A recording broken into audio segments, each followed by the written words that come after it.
Up with Jordan and Ron. Thanks for joining us today on Hooking Up with Jordan and Ron. I'm Jordan. I'm Ron.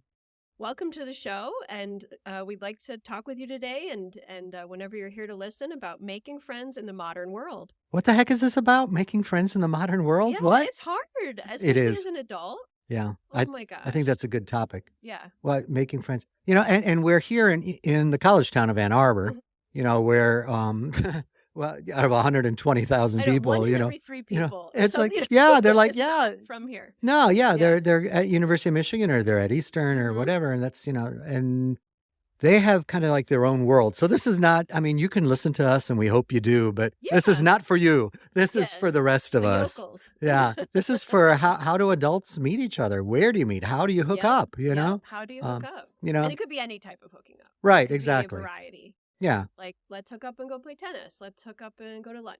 exactly. I hooked up with my friends last weekend. Yeah. Right, right. And this is what we did. Well, I think that's probably some of the stuff we're going to be talking about too. Mhm.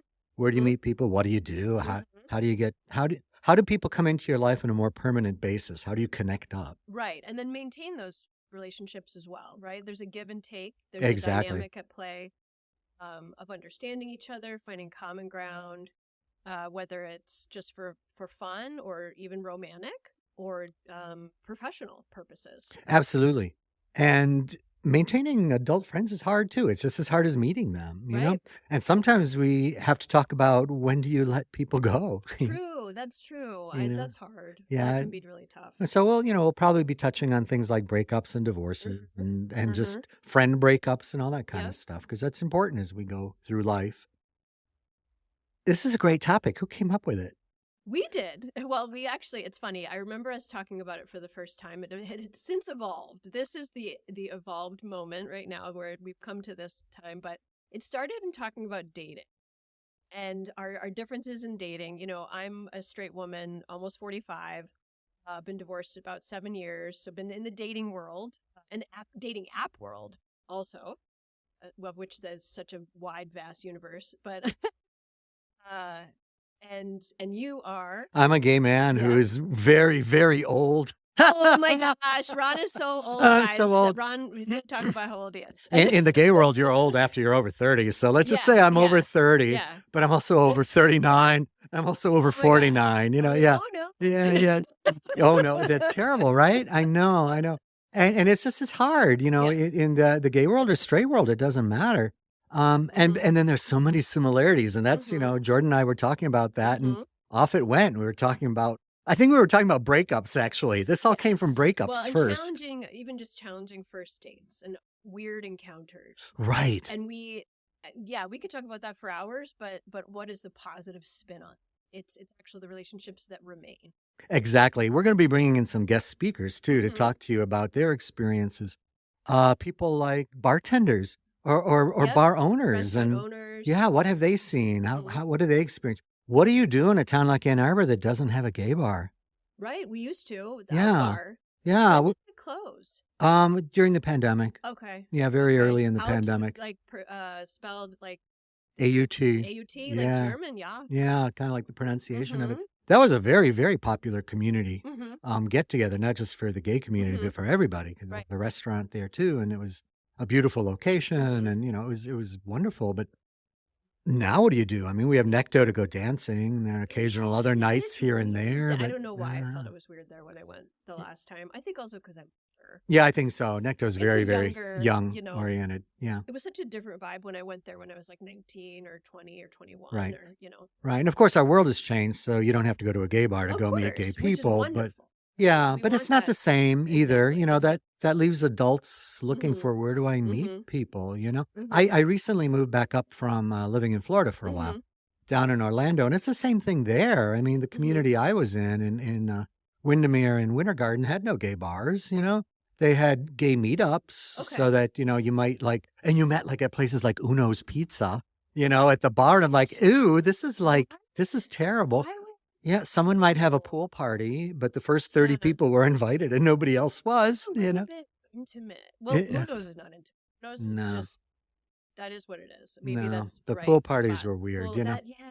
Yeah, but where else are we gonna go? Because, you know, Right. there, you know, all the bars were primarily geared toward straight clientele, and they were Right. full all the time, you Sure. know? So, um, and I thought this was awful. So even down there, Huh. people have a hard time meeting each other. Mhm. Of course, there are other reasons people in Florida have a hard time meeting each other, you know? People move to Florida to get away from other people, Also you know? true. I think also with Florida or with Orlando specifically, that community is also somewhat transient. Is also focused on tourism, and that can bring a different Oh, very any much any so. community like that. Very much The so. majority of California is Yeah. probably a similar I circumstance. mean, I lived less than 1 mile from the castle at Magic The Kingdom, castle. you know?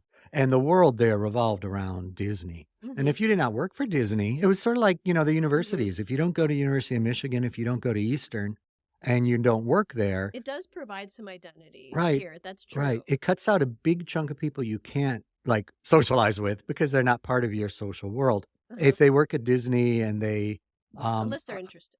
right, Yeah. right, unless they do other things in the community. Right. So, you know, I worked in community theater there, and I met a lot of people from Disney through the community theater, Okay. but I would never have met them Mhm. otherwise, Right. you know, because I Well, you was not created a part. space. Right, That's what I hear, right? I created it. Yep, you created a space, Yeah. and that brought people.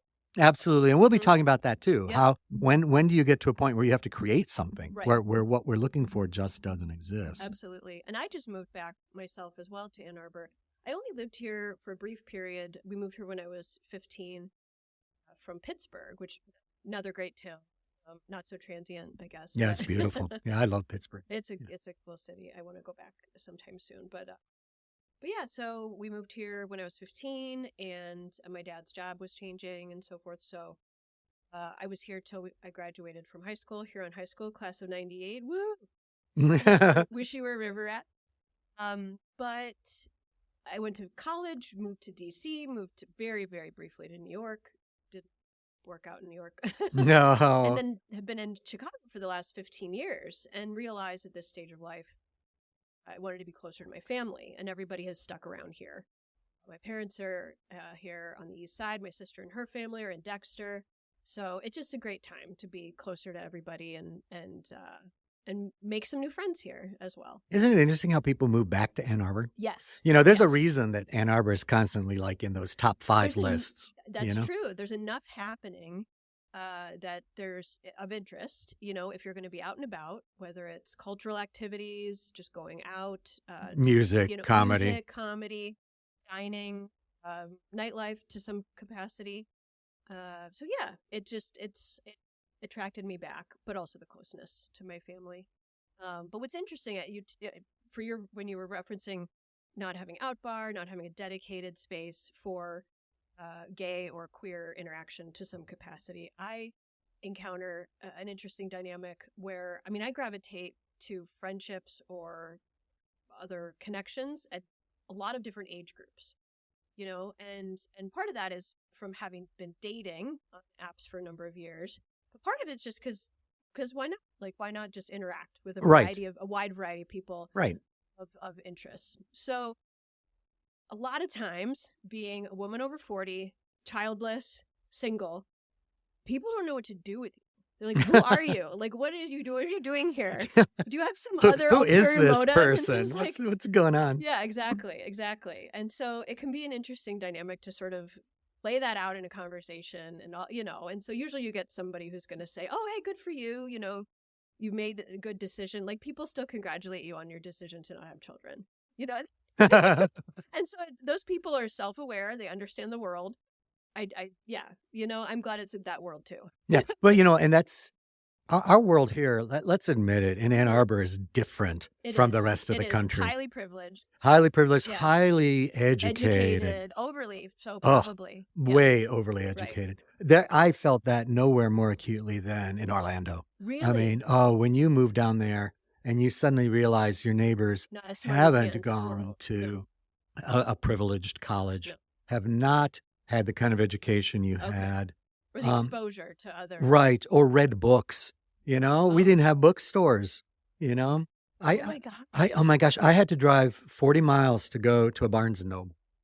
And that- that's not even like, It's Barnes and a Noble. bookstore. It's fine, right? It's 40 miles. 40 miles to get to the closest That Barnes and reminds me Noble. of that hospitals are not in rural areas. Like Right. that same dynamic. Like It's that's the a same problem. I dynamic. mean, that's Yeah. a bigger problem than bookstores. Yeah. But wow. Yeah. I was very Well, fortunate. The that's immediate, Amazon maybe, but yeah. Well, in the immediate neighborhood that I lived in, there were a lot of people that moved from up north. mm, There were a lot of Midwesterners, there were a lot of New mhm. Yorkers in this particular neighborhood Okay. just north of Disney. Uh-huh. And that was okay, but that's your small, 10 square Right. miles of land.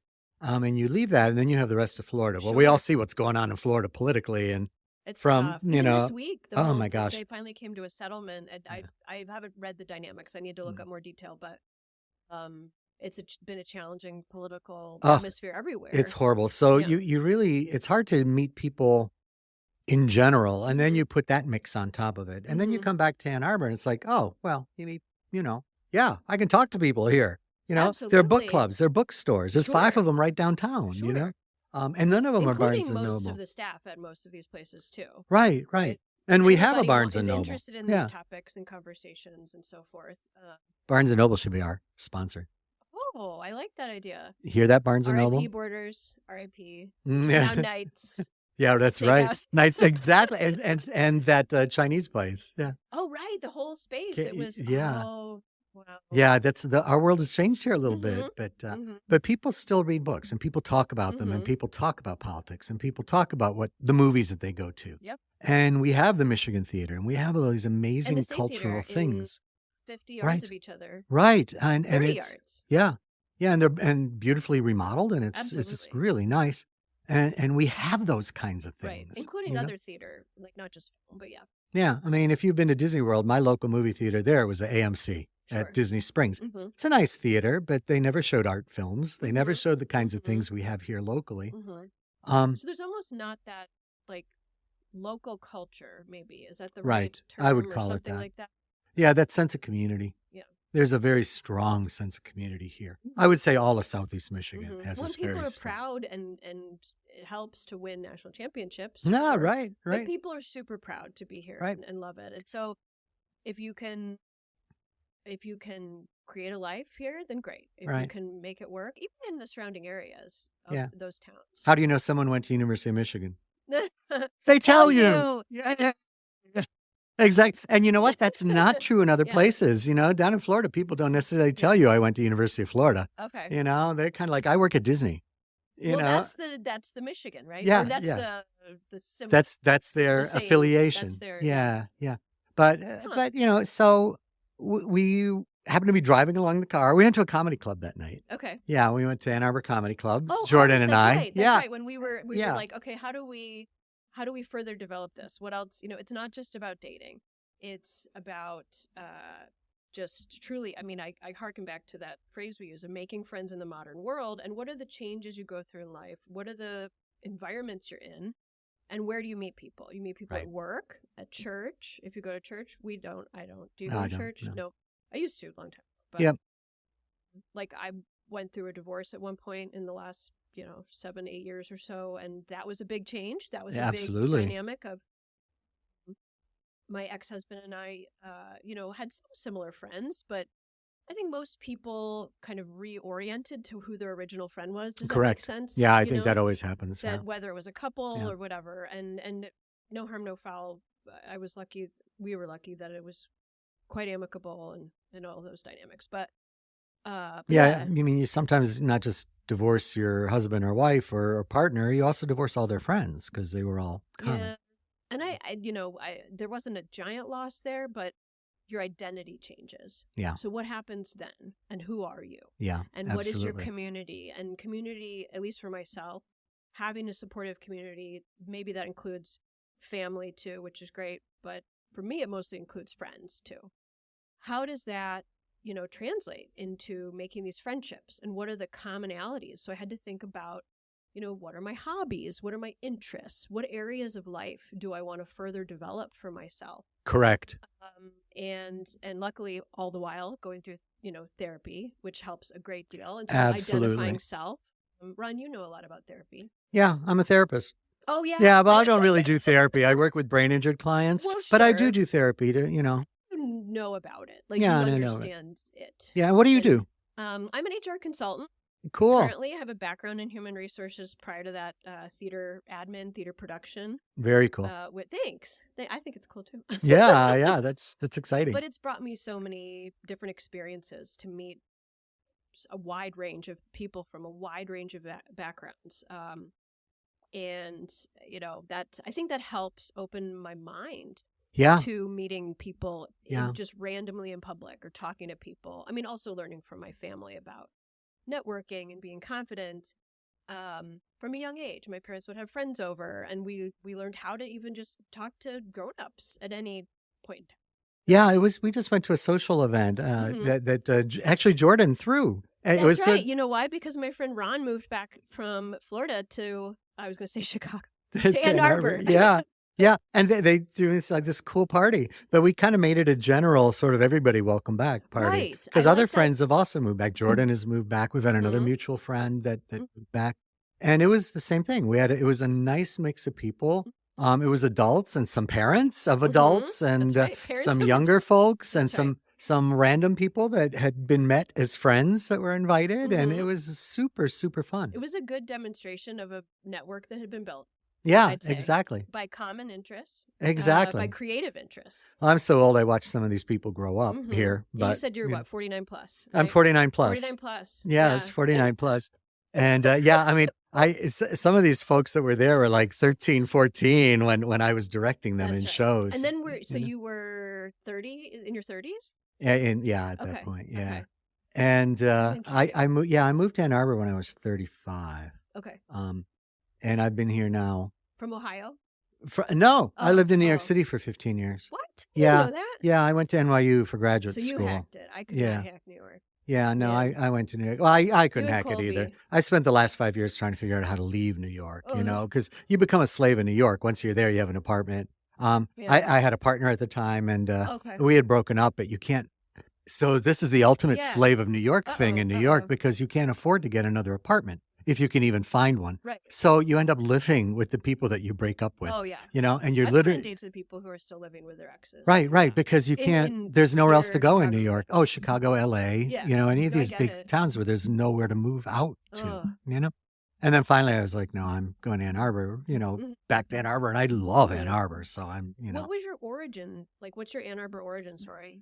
Well, I had family affiliations for University of Michigan. Okay. And I have friends that after I was an undergraduate, they came here for grad school, and I came and I visited and I loved it, and I just wanted to come back. Yeah. And ultimately I got a master's degree at University of Michigan as well. Know that. Yeah, but I didn't need it. I just got it. It was in French literature. I just got it because I was French literature. Yeah, and it got me that alumni affiliation.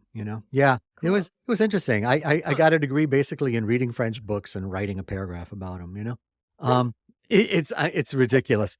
But you paid back that loan, or well, if I paid back the loan. Actually, you know what? I didn't even. So here's a backwards way of getting a degree sometimes. Sometimes you work with like a private tutor to learn French, and that private tutor happened to be very high up the food chain at University of Michigan in Romance languages, and figured out how to get you some college credit for what you were doing, and then we figured out how to turn it into a master's degree. With Romance language. Yeah, well, I just mean flirting. Like flirting, yeah. Well, that's a Romance language. Doing so in French or Italian is even better, right? Oui. So how are we going to fit this into 20 minutes? That's all we have. 20 minutes every episode here. 20 minutes? I don't know. We need to really. I know. We have to think about it. There's so much. There's so much. Well, if you have some ideas, let us know. Yeah, absolutely. We'll post our email and everything with this. I don't know if Romance languages will be part of the Probably not. Conversation. No, I don't think we'll be talking about that. I could pull out some French here and there. Yeah. We could do like theater languages. We could do that. Yeah. Or maybe not. Well, anyway, we'll post all that information. You can get a hold of us if you want to find out more. We're looking forward to it. Hope you're looking forward to it. I think we're going to have a lot of fun. It's going to be interesting. We have some really interesting guests lined up to come visit with us. We're so excited. This should be a lot of fun. Absolutely. So be kind to your friends, be kind to your family, and be kind to yourself. And we look forward to next time. Yeah, and we can't hear your hooking up stories. Yep. Bye. Bye.